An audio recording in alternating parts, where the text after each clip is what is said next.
She was the last choice, until the wealthiest cowboy chose her forever. The whole town laughed when Emily Carter stepped off the dusty stagecoach. She wasn't wearing an expensive dress. She carried only one worn suitcase and hope that was already beginning to fade. The women whispered behind lace fans. The men barely looked at her before turning away. She's the last choice, someone muttered. But standing across the street was the richest rancher in Montana Territory, a man who had refused every beautiful bride that had come before. And before the sun disappeared behind the mountains, he walked straight toward the woman everyone had rejected. No one knew that his decision would uncover a secret powerful enough to change both of their lives forever. Emily had traveled nearly 2,000 miles after answering a marriage advertisement placed by Jacob Hayes, a respected cattle ranch owner. But when she arrived in the frontier town of Silver Creek, she discovered that dozens of women had answered similar advertisements from different ranchers. Most were younger. Most wore expensive dresses. Most had families who could offer money or land. Emily had none of those things. After losing both of her parents to illness, she had worked as a schoolteacher until the school closed. With nowhere left to go, she gathered every dollar she owned and boarded the train west. Now, standing alone beneath the blazing afternoon sun, she realized she might have made the biggest mistake of her life. The ranchers began choosing their brides one by one. Beautiful Clara left smiling with a wealthy banker. Grace rode away beside a handsome sheriff. Lillian accepted the proposal of a successful merchant. Soon only Emily remained. People began staring. Some even pitied her. Others laughed quietly. Then the sound of slow horse hooves echoed across the street. Jacob Hayes arrived. Tall, broad-shouldered, dressed in a weathered leather coat, he wasn't smiling. He studied Emily for a long moment before removing his hat. "I've been looking for someone exactly like you," he said softly. Emily blinked. "You don't even know me." "I know enough." He offered his hand. "Would you come home with me?" The crowd fell completely silent. Jacob's ranch sat in a peaceful valley surrounded by rolling hills and endless fields of wildflowers.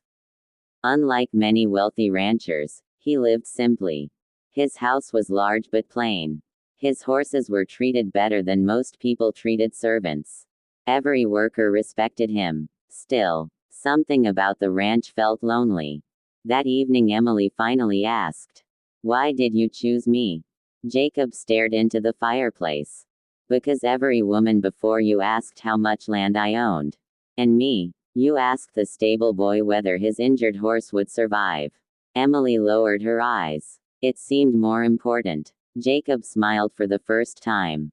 It was. Weeks passed. Emily quickly became loved by everyone on the ranch. She learned to ride horses. She helped cook meals for the workers. She taught the ranch hands, children to read every Sunday afternoon. Even the toughest cowboys admired her kindness. But not everyone welcomed her. Victor Langley, Jacob's wealthy business partner, believed Emily didn't belong. One evening he confronted Jacob. "You're risking everything for a woman with nothing." Jacob answered calmly. "She has something money can't buy." Victor laughed. "Love doesn't build empires." "No," Jacob replied, "but it keeps them standing." As autumn arrived, trouble came with it. Several cattle disappeared. Fences were cut during the night. Someone poisoned one of the wells.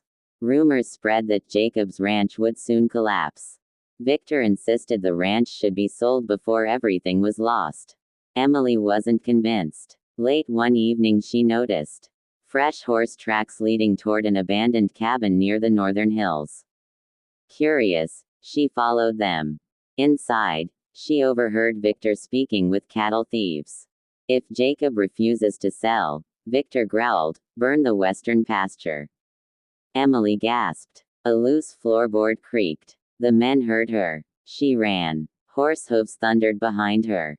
Branches scratched her face as she raced through the dark forest. Just as one outlaw reached for her, a rifle shot echoed through the trees. Jacob appeared on horseback. The thieves scattered. Emily collapsed into his arms. I know who's behind everything, she whispered. The next morning, the town sheriff arrested Victor after discovering stolen cattle hidden on his property. The entire town was shocked. The man everyone respected had secretly tried to destroy his own partner. During the trial, Victor glared at Emily. You ruined everything. She answered quietly. No, your greed did. Jacob's ranch was saved. The workers celebrated for 3 straight days. Silver Creek had never seen such joy. Winter covered the valley with snow. One cold evening, Jacob led Emily to the highest hill overlooking the ranch. The stars sparkled above them. He handed her a small wooden box. Inside rested a simple silver ring. No diamonds, he said. Emily smiled. I don't need diamonds. Jacob took her hands. When I first saw you standing alone in town, everyone saw the woman nobody wanted. I saw the bravest person I'd ever met. You crossed a continent with nothing but faith. You taught children who weren't yours.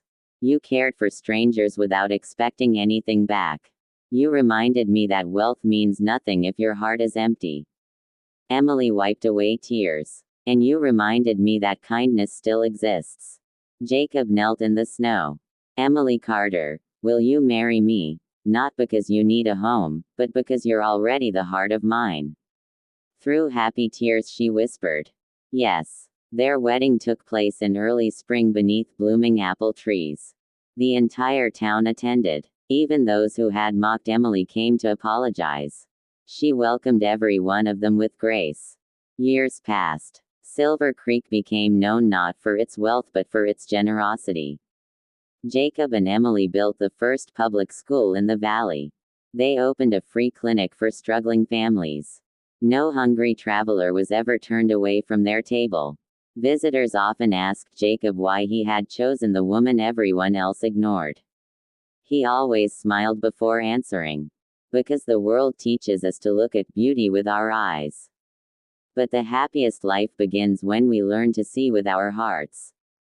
And whenever Emily heard those words, she reached for his hand, remembering the lonely afternoon when an entire town had called her the last choice. Little did they know, she had always been the greatest blessing waiting to be chosen. Please friends, subscribe my channel.